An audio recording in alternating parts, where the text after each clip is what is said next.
నమస్తే, welcome to Shri paper news. ముందుగా headlines. అక్రమ జీవో ద్వారా పేదల భూములు దోచుకుంటున్నారంటూ టీడీపీ నేత బోండా ఉమాధ్వజం. ఈసీకి ఫిర్యాదు చేసిన ఫలితం లేదని వ్యాఖ్య. పవిత్రమైన హజ్ యాత్రకు రాష్ట్రం నుంచి తరలి వెళ్తున్న ముస్లిం సోదరులు జెండా ఊపి ప్రారంభించిన మైనార్టీ సంక్షేమ శాఖ అధికారులు. 4వ ఓట్ల లెక్కింపునకు ముందస్తు ఏర్పాట్లపై సమీక్ష చేసిన కేంద్ర ఎన్నికల సంఘం కౌంటింగ్ విజయవంతంగా నిర్వహించాలని అధికారులకు ఆదేశాలు. ఉత్తరాంధ్రలో పెద్ద ఎత్తున భూదోపిడీ జరుగుతున్న చర్యలు లేవని టీడీపీ పాలిట్ బ్యూరో సభ్యులు బోండా ఉమామహేశ్వర ఆరోపించారు. వైసీపీ నేతల అండతో సీఎస్ 100 ఎకరాలు కాల్చేశారని అన్నారు. దీనిపై ఆధారాలతో సహా ఫిర్యాదు చేసిన అధికారులు చర్యలు తీసుకోవట్లేదని కేంద్ర ఎన్నికల సంఘం సిట్ విచారణ జరిపించాలని డిమాండ్ చేశారు. మొగల్రాజ్పురంలోని తన నివాసంలో ఏర్పాటు చేసిన విలేకరుల సమావేశంలో టీడీపీ పాలిట్ బ్యూరో సభ్యులు బోండా ఉమామహేశ్వర మాట్లాడుతూ సీఎం జగన్ ఆయన బంధువుల అండతో భోగపురం మండలంలో సీఎస్ జవహర్ రెడ్డి 2,000 కోట్ల రూపాయల విలువైన భూములు దోచేశారని ఆరోపించారు. దీనిపై కేంద్ర ఎన్నికల సంఘం సిట్ విచారణ జరిపించాలని డిమాండ్ చేశారు. జీవో 596 ద్వారా డీఫామ్ పట్టాలను కొట్టేసినట్లుగా ఆధారాలున్న సీఎస్ బుకాయిస్తున్నారని, పైగా అక్రమాలు బయటపెట్టిన వారిపై బెదిరింపులకు దిగుతున్నారని ఆగ్రహం వ్యక్తం చేశారు. భూదందాపై ఎన్నికల సంఘం జోక్యం చేసుకుని సిట్టింగ్ జడ్జితో విచారణ చేయించి జవహర్ రెడ్డిని సీఎస్ పదవి నుంచి తప్పించాలని డిమాండ్ చేశారు. ఎన్నికల సమయంలో అధికార దుర్వినియోగం తీరుపై ప్రధాన ఎన్నికల అధికారికి అనేక సార్లు ఫిర్యాదు చేసిన ఫలితం లేదని విమర్శించారు. సీఎస్ అక్రమాలపై ఢిల్లీలో కేంద్ర ఎన్నికల సంఘానికి ఫిర్యాదు చేస్తున్నట్లుగా తెలిపారు. సీఎస్ జవహర్ రెడ్డి, వైసీపీ నాయకులు, సీఎం కుటుంబ సభ్యులు, సీఎం బంధువులు దాదాపు 2,000 కోట్ల రూపాయల భూముల్ని 596 జీవో నడ్డు పెట్టుకొని కుంభకోణం చేశారు. ఎన్నికల కోడ్ అమల్లోకి వచ్చినాక చీఫ్ సెక్రటరీ రహస్యంగా విశాఖ వెళ్ళవలసిన అవసరం ఏంటి? వీటన్నిటి మీద ఎంక్వైరీ జరగాలి. మేము డిమాండ్ చేస్తున్నటువంటి అంశం మీద వైట్ పేపర్ రిలీజ్ చేయండి. విజయనగరం జిల్లాలో 596 జీవో నడ్డు పెట్టుకొని డీ పట్టాల రిజిస్ట్రేషను ఎవరు ఎన్ని ఎకరాలు జరిగినాయి, ఎన్ని ఎకరాలు ఈ 3-4 నెలల్లో జరిగినాయి, అది ఎవరి పేర్ల మీద జరిగినాయి, సమగ్రమైనటువంటి నివేదికని గంటలో తెచ్చుకోవచ్చు. చీఫ్ సెక్రటరీ అనుకుంటే గంటలో తెప్పించుకోవచ్చు. అక్కడ ఈ భూములు ఈ పేర్ల మీద రిజిస్ట్రేషన్ జరిగినాయని దాంట్లో ఎవరి పేర్లు ఉన్నాయో బయట పెడితే అనుమానాలు నివృత్తి అవుతాయి. అది కాకుండా ఆరోపణ చేసిన వారి మీద కేసులు పెడతా, క్రిమినల్ కేసులు పెడతా, పరువు నష్టం దావా వేస్తా, లేదా ఇంకో విధంగా నేను ఎంత చూస్తానని ఒక చీఫ్ సెక్రటరీ స్థాయి వ్యక్తి ఒక రాజకీయ నాయకుల్లాగా బెదిరింపు ధోరణి కరెక్ట్ కాదు. ఎన్నికల సంఘం దృష్టి పెట్టాలి. అందుకనే ఈరోజు ఢిల్లీలో స్వయంగా ఎలక్షన్ కమిషన్ ఆఫ్ ఇండియాని, ఎలక్షన్ కమిషనర్ గారిని కలిసి ఫిర్యాదు చేయబోతా ఉన్నాం. ఇతన్ని ఒక్క నిమిషం కూడా ఆ చీఫ్ సెక్రటరీ పదవిలో ఉంచకూడదు.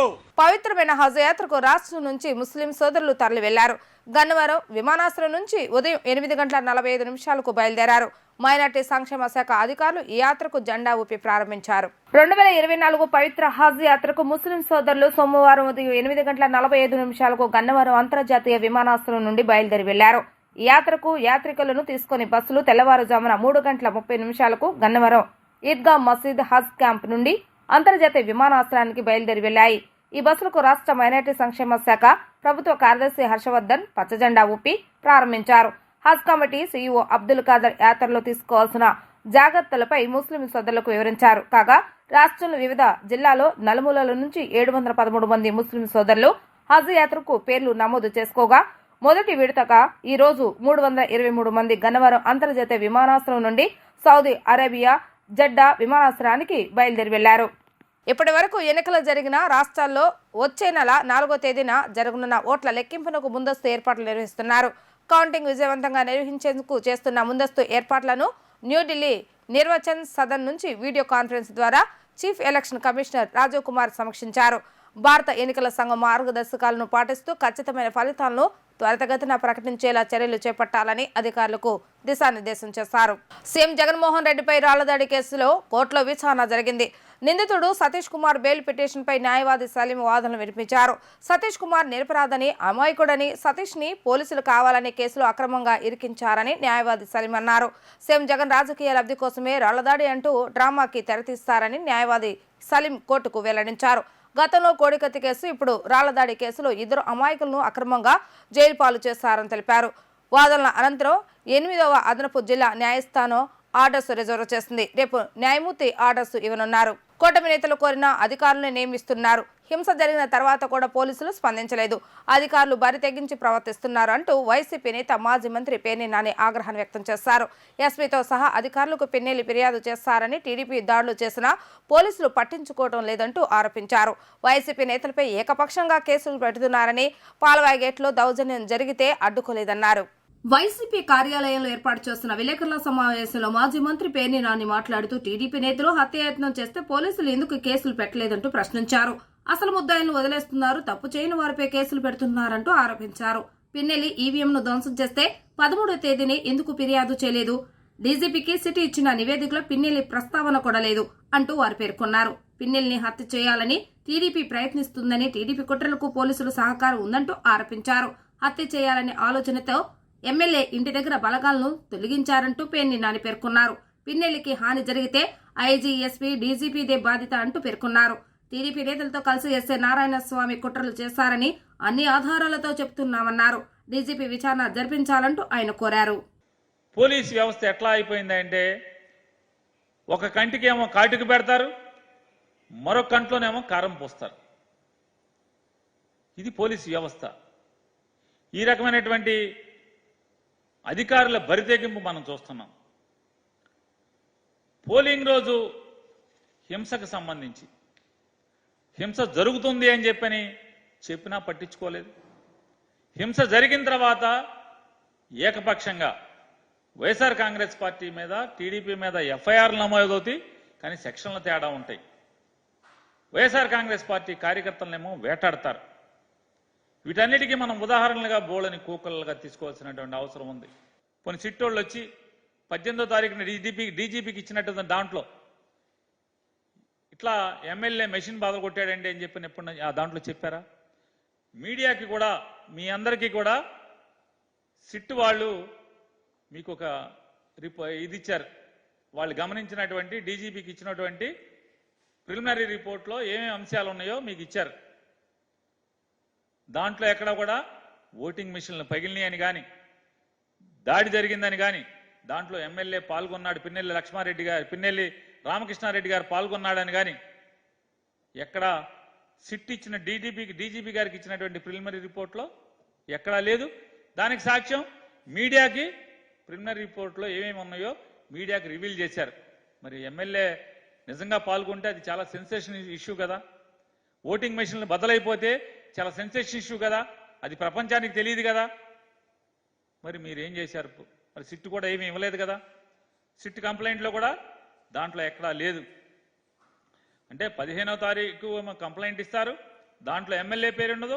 17వ తారీఖునేమో సిట్టు విచారణ చేస్తుంది, ప్రతి ఊరు వెళ్ళి అక్కడెక్కడ కూడా పిన్నెల్లి రామకృష్ణారెడ్డి మెషిన్లు బాధలు కొట్టాడని కానీ, లేదా గొడవలు చేశాడని కానీ ఎక్కడ సిట్టు కంప్లైంట్లో, సిట్టు విచారణలో బయటకు రాదు.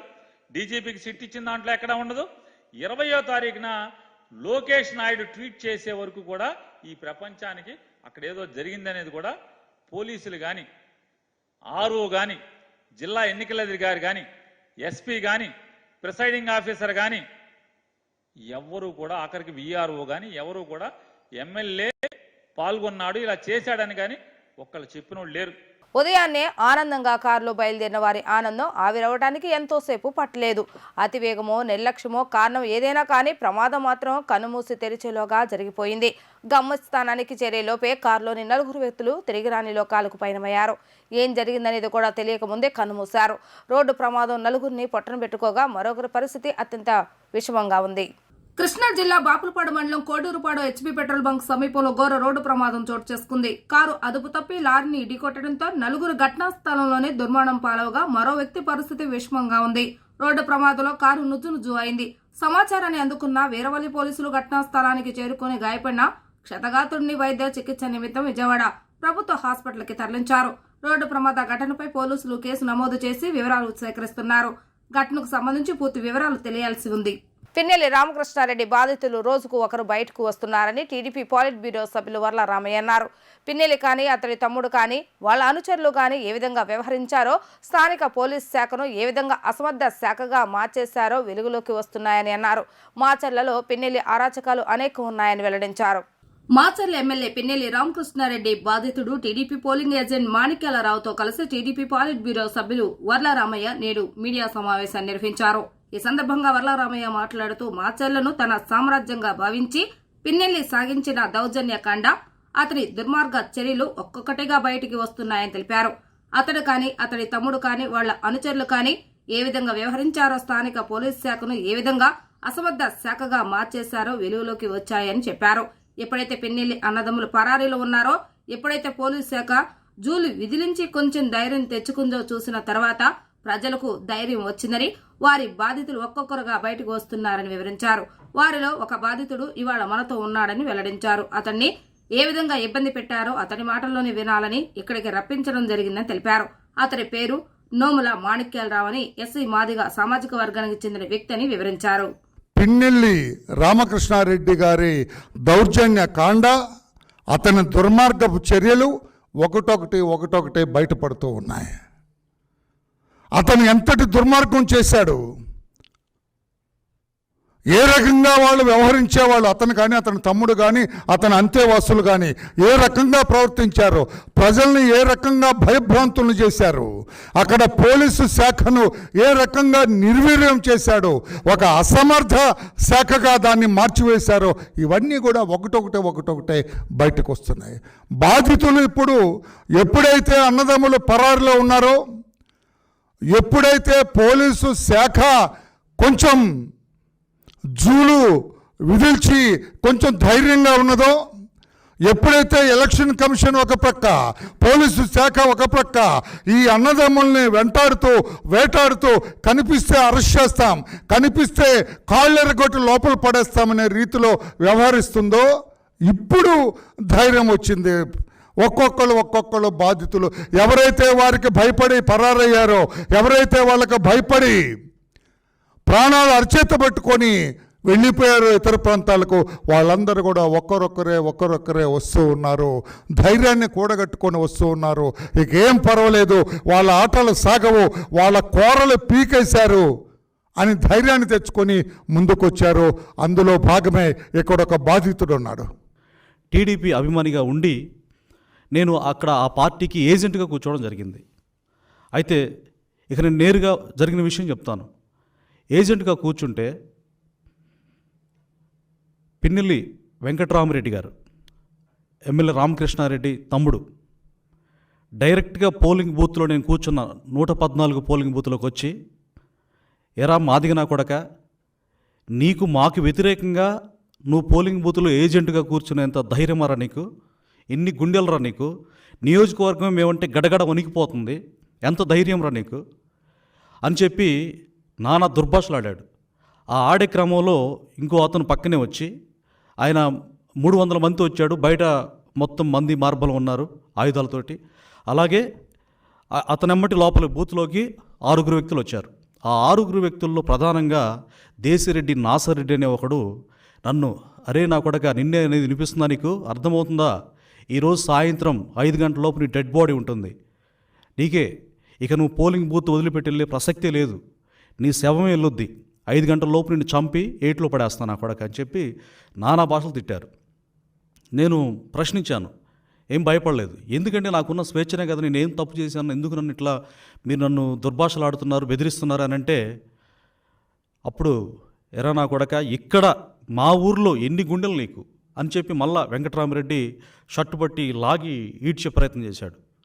నేను మళ్ళీ వెంటనే విదిలించుకొని ఎమ్మటే అక్కడ కూర్చొని, తర్వాత అక్కడ వెబ్కాస్టింగ్ జరుగుతుంది, సమస్యాత్మకమైన ప్లేసుల్లో వెబ్కాస్టింగ్ జరుగుతుంది, అక్కడ నా ఆవేదన చెప్దాం, పోలింగ్ అధికారులు వింటారు, తర్వాత వీడియో ఫుటేజ్ తెలిసిపోతుందని చెప్పేసి కెమెరా దగ్గరికి వెళ్తే అక్కడ ఫస్ట్ నుంచి పవర్ లేదు, వెబ్కాస్టింగ్ పనిచేయట్లేదు. పోలింగ్ అధికారులు నేను అడిగాను, సార్ ఇక్కడ పనిచేయట్లేదు, నాకు ఇట్లా సమస్య ఉంది అని అంటే, ఏం చేయలేక నిశ్చేష్లు అయిపోయి, మేమేం చేయలేము బాబు, అక్కడ వాళ్ళని ఎదిరించలేము, దయచేసి మమ్మల్ని మీరు ఏం అనొద్దని చెప్పేసి అక్కడ పోలింగ్ అధికారి పిఓ గారు, ఏపీఓ గారు, అక్కడున్న సిబ్బంది కూడా ఏం చేయలేని నిస్సహాయ పరిస్థితి. వైసీపీ అధికారంలోకి రాదని అర్థమైన జగన్ కౌంటింగ్ రోజు ఆర్వోలకు భయభ్రాంతులకు గురి చేసి లొంగ తీసుకొని మోసాలు కుట్రలు చేసేందుకు సకల శాఖ మంత్రి సజ్జల రామకృష్ణారెడ్డి నేతృత్వంలో వ్యూహరచన చేశాడని సోషల్ డెమోక్రటిక్ ఫ్రంట్ రాష్ట్ర అధ్యక్షుడు తెలుగుదేశం రాష్ట్ర నాయకులు మాదిగాని గురునాథం అన్నారు. జూన్ 4వ తేదీన జరగబోయే కౌంటింగ్లో వైసీపీ చేయబోతున్న కుట్రలపై మాదిగాని గురునానక్ కాలనీలోని విజయవాడ పార్లమెంటు కార్యాలయం ఎన్టీఆర్ భవన్లో మీడియా సమావేశాన్ని నిర్వహించారు. ఈ సందర్భంగా ఆయన మాట్లాడుతూ, ఒక ఛాన్స్ అంటూ అధికారంలోకి వచ్చి నియంతలా పాలించిన జగన్కి రాష్ట్ర ప్రజలందరూ ఓటుతో బుద్ధి చెప్పారని అర్థమైంది. అందుకే గతంలో సెంట్రల్ నియోజకవర్గంలో ఆర్వోను లొంగ తీసుకుని టీడీపీ ఎమ్మెల్యే అభ్యర్థి బొండా ఉమామహేశ్వరరావు గెలిచినా ఓడిపోయినట్లు మోసపూరితంగా ప్రకటించినట్లుగా ఈసారి భారీ స్థాయిలో ఆర్వోలను భయభ్రాంతులకు గురి చేసి లొంగ తీసుకుని గెలిచేందుకు కుట్రలు చేస్తున్నాడని తీవ్రస్థాయిలో మండిపడ్డారు. జగన్మోహన్ రెడ్డి గారు పరిపాలన కూడా ఈ ఆర్వోల్ని ఎట్లా మనం మేనేజ్ చేసి క్రూషియల్గా ఉన్నటువంటి నేపథ్యంలో ఓట్లన్నీ కూడా తారుమారు చేసి ఈవీఎం ప్యాక్లు ఇచ్చినటువంటి స్లిప్పులు ఏ విధంగా తేడా చూసుకోవాల్సినటువంటి బాధ్యత ఈ రోజున ఎలక్షన్ కౌంటింగ్లో ఉండేటువంటి ఏజెంట్ల మీద ప్రత్యేకంగా ఉంది. అక్కడ ఉన్నటువంటి ఆర్వోల్ని ప్రతి నిమిషం ప్రశ్నించాల్సినటువంటి బాధ్యత ఈ యొక్క కౌంటింగ్ ఏజెంట్ల మీద ఉంది. అక్కడ ఏజెంట్లు భయప్రాంతం చేయడం కోసం తను పోలీస్ వ్యవస్థని, అక్కడ ఉన్నటువంటి వైఎస్ఆర్ శ్రేణుల్ని సమాయత్తం చేస్తా ఉన్నాడు. ఆ సమాయత్తం చేయడం ఎట్లా అంటే మాబ్ ఆపరేషన్ చేయబోతా ఉన్నాడు. ఆ మాబ్ ఆపరేషన్ అంటే మనందరికి తెలిసినటువంటి అంశమే. సామపేద దండోపాయ యుద్ధం చేసేటప్పుడు అస్త్ర శస్త్రాలు ఉపయోగించిన నేపథ్యంలో చివరికి అతను ఎదుటి వాళ్ళని హతమార్చడానికైనా సిద్ధపడతాడు అధికారం కోసం. అటువంటి ప్రక్రియ ఈ రోజున జరగబోతా ఉంది ఆంధ్రప్రదేశ్లో.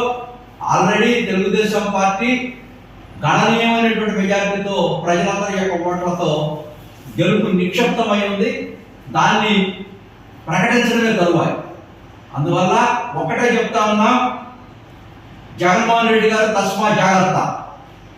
రేపు నువ్వు అటువంటి ప్రక్రియ నీ చేతిలోకి తీసుకొని ఆర్వోల్ని ఏదన్నా మేనేజ్ చేద్దాం అనుకుని కొంతమంది అనుకుంటే, మొన్న చంద్రబాబు నాయుడు గారు రాజమండ్రిలో నువ్వు జైలుకు పంపించినప్పుడు రిలీజ్ అయ్యి బయటకు వచ్చిన తర్వాత ఆంధ్రప్రదేశ్లో ఉవ్వెత్తున ఎగిసిపడినటువంటి కడల తరంగం లాగా ఒక ప్రజాస్వామ్యంలో కాపాడుకోవడం కోసం చంద్రబాబు నాయుడు గారి కోసం ప్రజలంతా కూడా రాత్రులంతా నిద్రపోకుండా పొద్దున 11 దాకా ఎట్లా పహారా కాసి అతను స్వాగతం చెప్పారో అట్లా నీ యొక్క ప్రక్రియని ప్రజలంతా వెల్లువలాగా వచ్చి అడ్డుకోపోతా ఉన్నారు.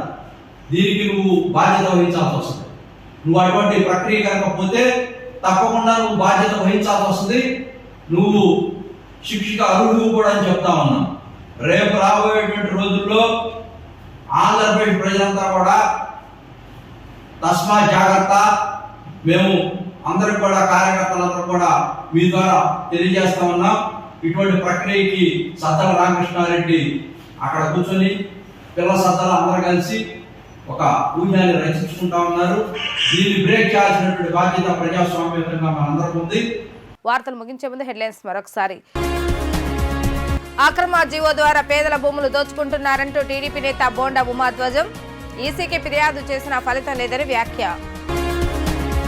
పవిత్రమైన హజ్ యాత్రకు రాష్ట్రం నుంచి తరలి వెళ్తున్న ముస్లిం సోదరులు జెండా ఊపి ప్రారంభించిన మైనార్టీ సంక్షేమ శాఖ అధికారులు.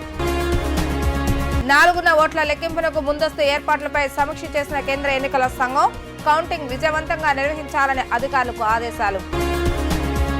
ఇవి ఈ రోజు వార్తా విశేషాలు. మరలా తిరిగి ప్రసారమే వార్తలు మళ్ళీ కలుద్దాం. అంతవరకు సెలవు. నమస్కారం.